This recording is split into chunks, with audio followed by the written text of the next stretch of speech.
Let's say you want to trade options, but you don't know what to trade. Here's the easiest choice ever in the world. It's called the VIX. The VIX is an ETN, which means Exchange Traded Note. And what it does is it tracks the VIX Volatility Index, which is essentially saying how much the market moves. If the market moves up, generally the VIX goes down. If the market moves down, the VIX goes up. So you see these crazy spikes and crazy reversals. But that's not really reliable. So instead, by the way, you can't trade this. It's an index. You can't trade it. What people trade is the VIX. The VIX, VXX. And here's the thing. It usually goes down. Why is this interesting? Because the other one doesn't usually go down. Why is this one usually sideways? Whereas the VIX, the VXX, which you can trade, the VIX you cannot trade. Why does the VXX go down? It's because of how it's structured. The VIX is structured via futures contracts so that it has a constant maturity. If that doesn't make sense, it doesn't matter. As long as you can trade it, that's all that matters. Here's the thing. A lot of ETNs, ETFs, they're leveraged. They tend to go down. We'll look at a couple other ones. Labu, Bon. 3 times bullish shares on the biotech sector tends to go down. Why? Because of how it's structured. You don't need to know why, but if you do want to know why, look into it. The point is, you have a constant overall drift downward. If you go to stockta.com and you put in any 3 times leverage or any leveraged ETN or ETF, click a go, you'll see that the long term is always bearish. That's because the way these ETNs or ETFs are structured sets them up so that they will decay overall. What does that mean? It means that if you trade downward, you usually win. So if you don't know what to trade, after you learn how to trade options and you don't know what to trade, VXX is the safest bet you could always play. I'm going to show you how I play it. Here's the first thing I look for.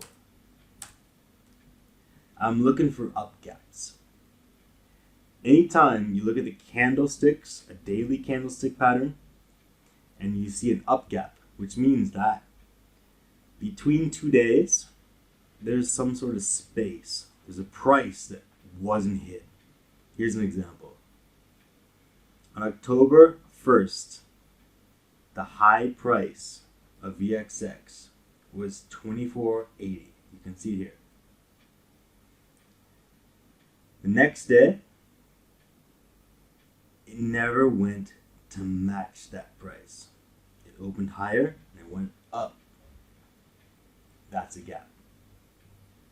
Because the VXX, the VIX, we call it the VIX, tends to decay, at this time, you can short that. And if you short it, you're crazy. Because if you short it, you have unlimited risk. That's why we're playing options. So you buy puts, or you use a complex option strategy. But the point is, you got a gap here. And on the VIX, an up gap almost always closes. I think it always closes in recent times. You can check on StockTA, scroll down, you'll see a list of gaps. There are no up gaps, only down gaps. That means all the up gaps have closed. When I see a gap like this, I trade it downward. Another gap right here. The space between this high and this low. Next day, you buy a put, wait for the gap to fill, you made a profit. Very high probability trade, these gaps. Buy puts on up gaps, you make a lot of money. Now, how do you get out? What do you do in general? What if there is no gap? How do you trade this? In general, the best trading strategy for the VIX is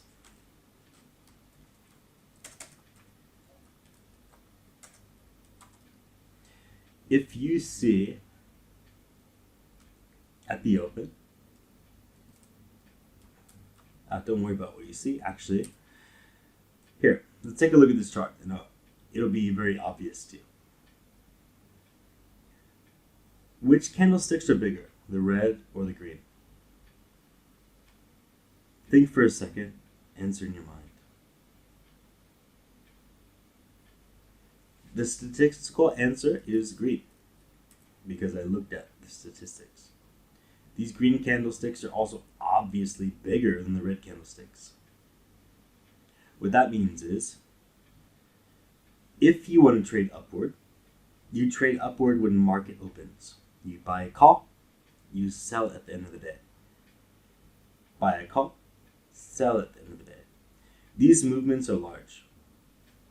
If you were to buy a call on a red candlestick day, you lose only a little because the movements are small.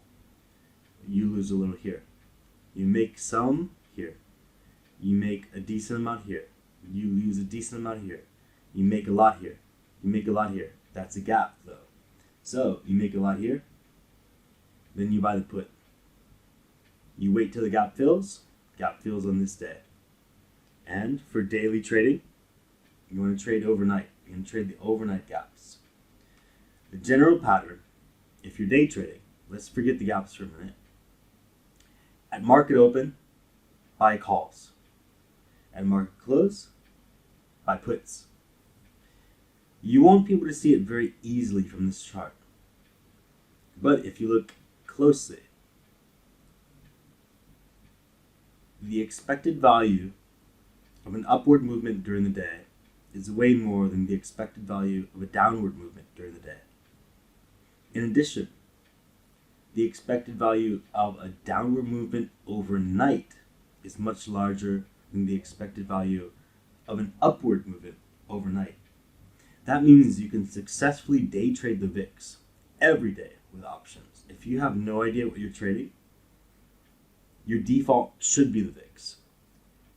Because at market open, you buy. At market close, you sell. In other words, at market open, you buy a call. At market close, you buy a put. And on average, you'll profit. Especially if you're using long-dated options, because you're not dealing with that theta decay. So, if you want to trade the VIX, that's the easiest way. Look at all these open down gaps. You can't really trade down gaps on the VIX, but you can trade up gaps very easily. But also, you can trade them as a day trade, because the white candlesticks are much larger than the red. And the overnight movements are much larger in the downward direction. So if you were just to blindly trade the VIX every day for the rest of your life, you could be a profitable option trader as long as you buy calls at the open and buy puts at the close.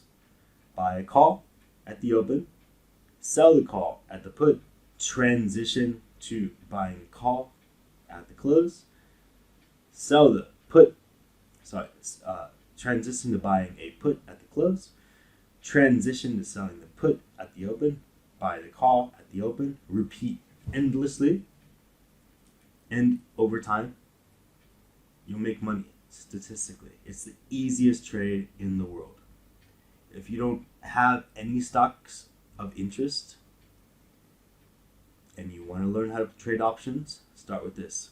It's the best option to trade, And over time, you won't lose because you have a limited risk whenever you buy options. The VIX spikes over time. That's the most important thing about understanding the VIX. It's a leveraged ETN, exchange traded note. It's always going to drift downward. The company that structured this is going to set it up to where they want it to not be a penny stock. So we could have reverse splits once in a while.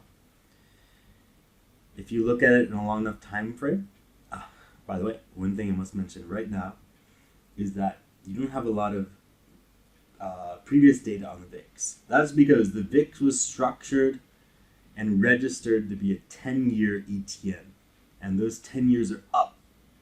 So after that, it was structured again to be a 1 or 20-year, I forget exactly which one, ETN called the VIX-B. And I don't even know if you can see that. Yeah, you can't even find it. It's canceled now. So whatever company, the iPath series, whatever company owns this trading instrument, went from VIX to VIX-B, and then they went back to VIX.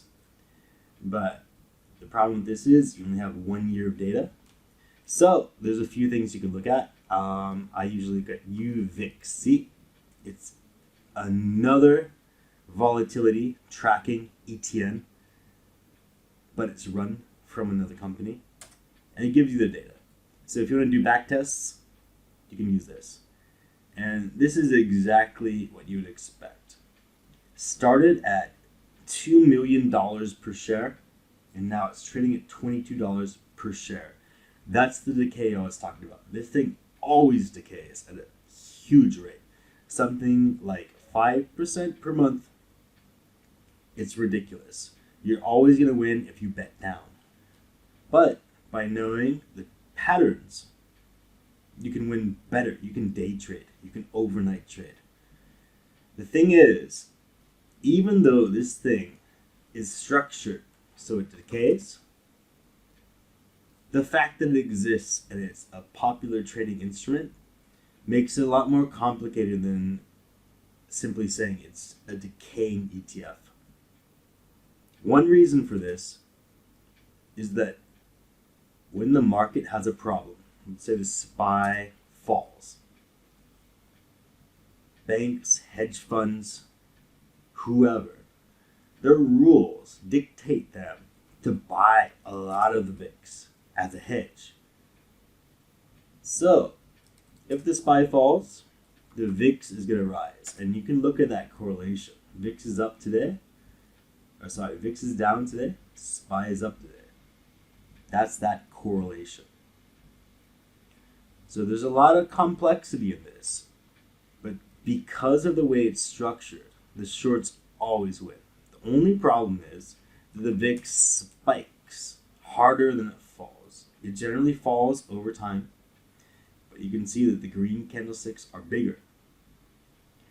And those upward movements in the VIX, they're made during the day, during the trading hours, not overnight. What I found statistically is that if you want to trade the VIX, upward strong movements are during the day, not overnight. And the downward movements, in general, they're downward, whether day or night. But to be more consistent, the downward movements are overnight. So an easy swing trade on the VIX is buy during the day, a call. Sell that call at the top. Buy a put before the market closes. Wait until the next market close. Or open. And take profit on that put. Alternatively, if you just want to play the downward structure, buy puts. Or use a complex option strategy that we'll look at later in this course. But if you want to play a very easy and safe swing trading strategy, buy calls during the day, sell them at the end of the day, buy put at the end of the day, sell them at the end of the next day.